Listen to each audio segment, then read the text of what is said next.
today I want to share with you a revelation that was deeply in my spirit. There are 5 gospels. You have Mark, Matthew, Luke, and John. And then the 5th one. Do you know what the 5th one is?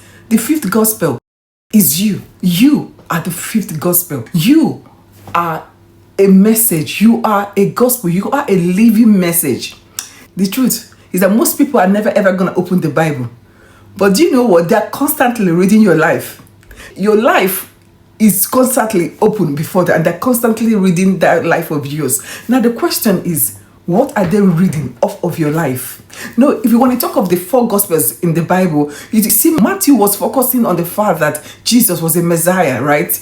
And then you talk of Mark. Mark was mainly talking about how Jesus was the faithful servant. And then Luke focused on the humanity of Jesus, while John focused on the divinity mainly of Jesus. Now the truth is that you as the 5th gospel, what aspect of Jesus are you reflecting? All these gospels, they had a voice. Does your life has a voice? Now the truth is that your life will always reflect a side of Jesus. So what aspect of Jesus is your life as the 5th gospel reflecting? What aspect of it is he reflecting? I know Paul in 2 Corinthians 3, I think 2-3, was saying something about how you are the gospel written in their hearts, read and known by all men, that you are that epistle of Christ. Paul was literally saying that you are a living epistle of Christ. Now, as a living epistle of Christ, as a 5th gospel of the Bible, what story are you reflecting concerning Christ? Remember, the Christ in you is the hope of glory. How is your life reflecting this glory of God that you carry? Your life is not your own. It's like an open book read by all. It's an open book, whether you like it or not. It will always be an open book that will always be read by all. Unless you want to lock yourself up in the house. Even if you lock yourself up in the house, we are going to read it as that she locked herself up in the house. It's still a gospel. So you can't really hide from that. Seriously.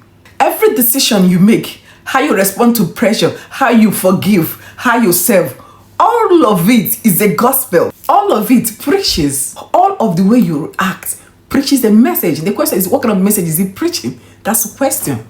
When you show mercy instead of revenge, you are preaching grace. You keep faith in the storms of life.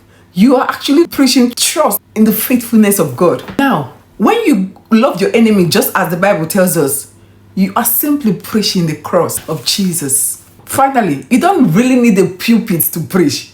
You are the message. As the 5th gospel, you are the message. Let's talk about Joseph. He didn't write any Bible. He didn't write any chapter in the Bible. But his life preached volumes. Oh my goodness. His life preached volumes. He forgave his brothers that sold him into slavery. Wow, he really preached the cross before even the cross was written in the Bible. He served in the prison. Now he rose to power with integrity. You didn't see how he rose into power, but with absolute integrity. This guy preached the cross before even Jesus died on the cross, like as it's written in the Bible.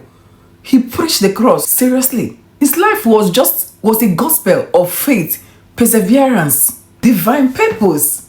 Look at Dorcas in Acts 9, I think 36-42. She wasn't a preacher. She wasn't even an apostle. But her kindness, her sewing of, she was sewing clothes for widows.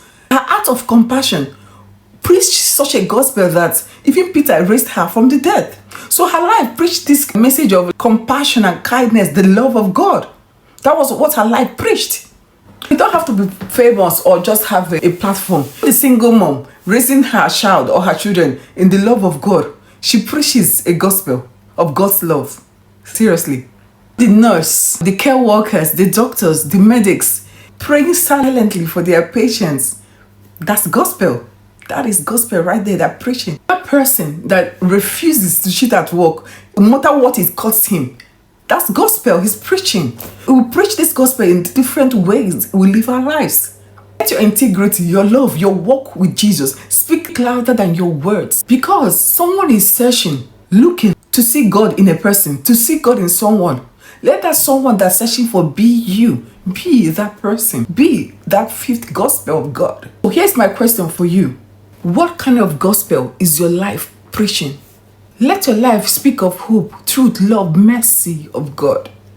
Why the first 4 gospels in the Bible talked about or preached about Jesus' life on earth? You as the 5th gospel, Your life ought to preach of Jesus living in you.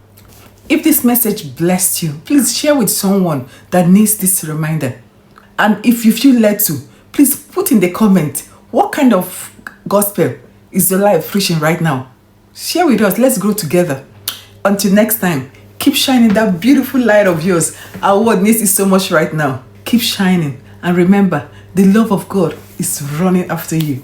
It's permeating every aspect of your life. There's actually nowhere to hide. Keep shining. Until next time. See you in the next video. Bye.